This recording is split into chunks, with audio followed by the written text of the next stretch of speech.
औज़ुबिल्लाहिमिनश्शैतानिर्रजीम बिस्मिल्लाहिर्रहमानिर्रहीम। अस्सलामु अलैकुम स्टूडेंट्स, कैसे? उम्मीद है कि आप लोग ठीक होंगे। स्टूडेंट, हमारी जो ऑनलाइन क्लासेस का सिलसिला चल रहा है तो उसमें आज हम एटमॉस्फेरिक प्रेशर के बारे में पढ़ेंगे और एटमॉस्फेरिक टेम्परेचर जो वेरी होता है बुलंदी के साथ साथ हम आज उसकी बात करेंगे। स्टूडेंट, सबसे पहले हम बात करते हैं कि हमारे पास जो एटमॉस्फेयर है वो क्या है। आपने बारहा पढ़ा होगा कि एटमॉस्फेयर क्या है।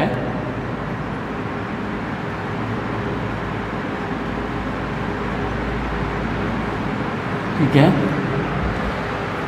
अगर आप अर्थ को देखें तो अर्थ क्या है? एनवेलप ऑफ गैसेस है, यानी अर्थ के गिर्द, ज़मीन के गिर्द गैसेस का एक एनवेलप है, गैसेस का एक ग़िलाफ़ है। उसे हम क्या नाम देते हैं? एटमॉस्फेयर का नाम देते हैं। यानी वो रीजन जहाँ पे अर्थ के 4 रीजन्स हैं तो जिसमें हम लोग रह रहे हैं उसे हम क्या नाम देते हैं? Atmosphere.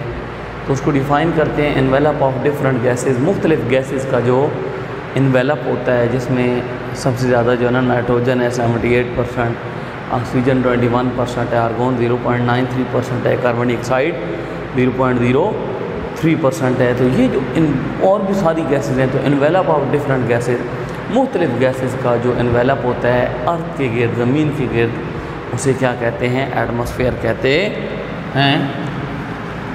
The envelope of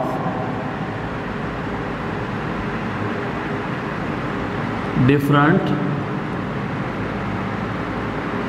gases around earth is called atmosphere. ज़मीन के गिर्द मुख्तलिफ गैसेस का जो इन्वेलप होता है उसे हम एटमॉस्फेयर का नाम देते हैं। ठीक है, उसमें मैंने आपको बताया था कि नाइट्रोजन जो होती है वो कितने % पाई जाती है? जो गैसेस हैं इनमें 78% क्या होती है? नाइट्रोजन है। ऑक्सीजन कितनी पाई जाती है? इसमें 21% है। आर्गोन को देखें तो 0.93% है।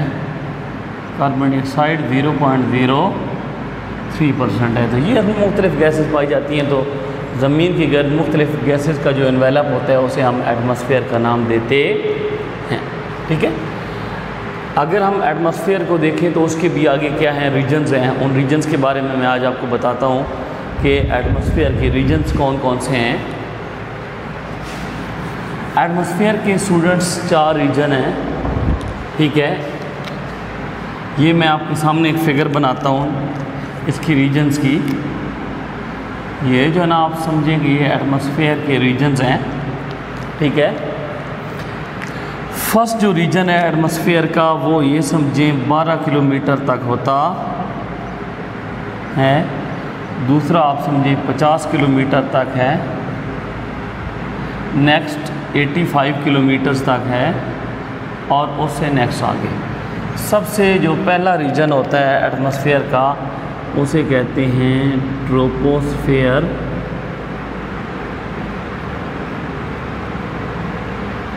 सेकंड रीजन है स्ट्रेटोस्फेयर।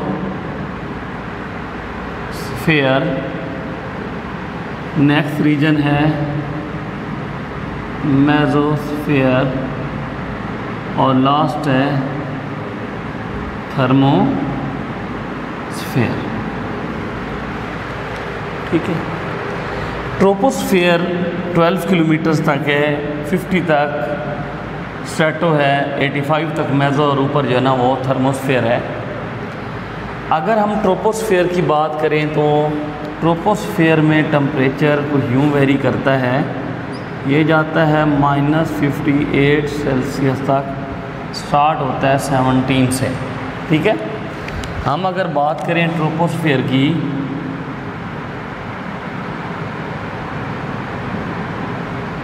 अगर हम ट्रोपोस्फेयर को देखें तो ये स्टार्ट होती है 0 से कहाँ तक? 12 किलोमीटर तक ये जारी रहती है। नेक्स्ट इसमें जो टेम्परेचर की रेंज है वो 17 से टेम्परेचर स्टार्ट होता है और -58 सेल्सियस तक जाता है। अब टेम्परेचर यहाँ पे क्या हो रहा है, डिक्रीज़ हो रहा है। क्या हो रहा है, टेम्परेचर यहाँ पे डिक्रीज़ हो रहा है। तो डिक्रीज़ होने की बड़ी वजह क्या है कि जब हम जाते हैं किस पे, एल्टीट्यूड यानी बुलंदी पे जाते हैं, तो कंसंट्रेशन ऑफ गैसेस डिक्रीज़ होती है। कंसंट्रेशन ऑफ गैसेस की जो कंसंट्रेशन है वो क्या होती है, डिक्रीज़ होती है। यूँ हम बुलंदी पे जाते हैं तो गैसेस की कंसंट्रेशन कम हो जाती है, डिक्रीज़ हो जाती है। और गैसेस की कंसंट्रेशन के डिक्रीज़ होने से क्या होता है, टेम्परेचर भी डिक्रीज़ होता है। टेम्परेचर भी क्या होता है, डिक्रीज़ यानी कम होता है।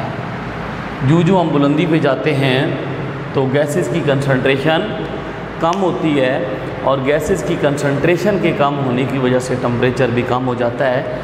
आप ये अंदाज़ा लगा सकते हैं कि पर किलोमीटर कितना टेम्परेचर कम होता है, 6 सेल्सियस पर किलोमीटर। हर किलोमीटर के साथ 6 सेल्सियस टेम्परेचर कम हो जाता है।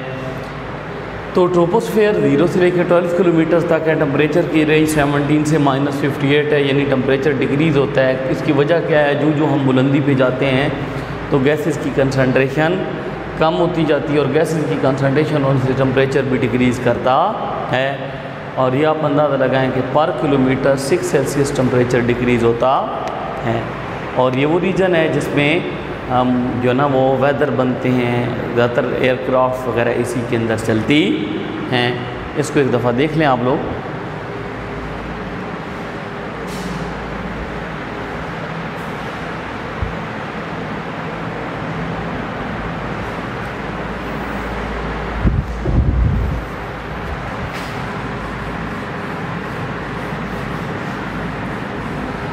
उसके बाद हम स्टूडेंट्स बात करते हैं सेकंड जो लेयर है स्ट्रेटोस्फेयर की।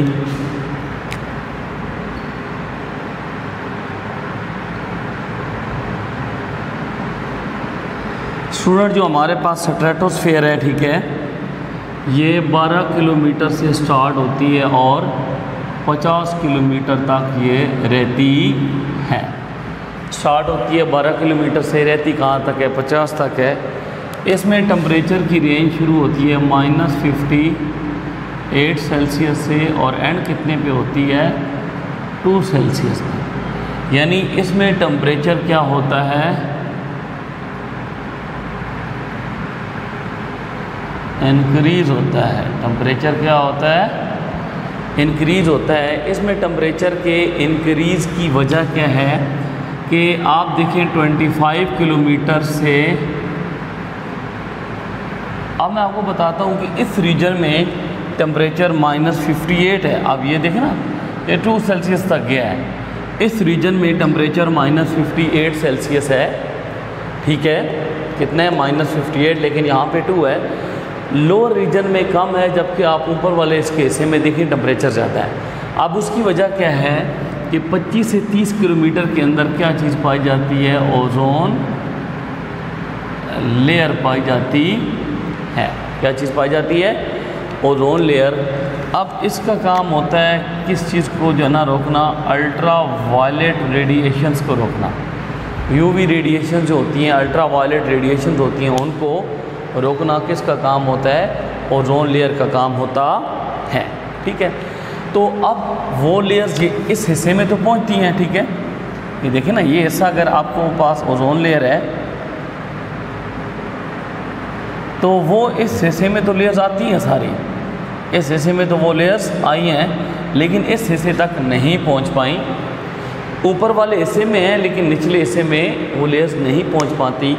अब वो ऊपर वाले हिस्से में आई तो मतलब वहाँ पे टेम्परेचर इंक्रीज़ हो गया, हीट रेज हैं, हीट की वजह से टेम्परेचर इंक्रीज़ कर जाता है, लेकिन लोअर में नहीं है तो यहाँ टेम्परेचर उनका कम होता है। और ओजोन लेयर का काम होता है अल्ट्रा वायलेट रेडिएशंस को रोकना। आप इसको एक दफ़ा देख लें।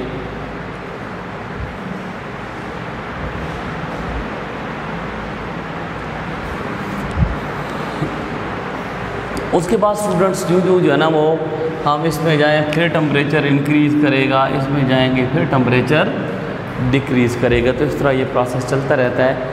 ये था हमारे पास एटमॉस्फेयर, ठीक है। और स्टूडेंट उम्मीद है कि आप लोगों को ये लेक्चर समझ आया होगा। इंशाल्लाह कल आज हमने एटमॉस्फेरिक प्रेशर के बारे में पढ़ना था, लेकिन बहरहाल मैंने आपको आज एटमॉस्फेयर के बारे में बताया, उसको डिफ़ाइन किया, गैसेस की कंसंट्रेशन बताई। उसके बाद मैंने आपको जो है ना इसके रीजन्स के बारे में बताया। स्टूडेंट उसके बाद हम जो है ना वो मज़ीद कल इंशाल्लाह एटमॉस्फेरिक प्रेशर की बात करेंगे। इसको अच्छे तरीके से करना है। बहुत शुक्रिया।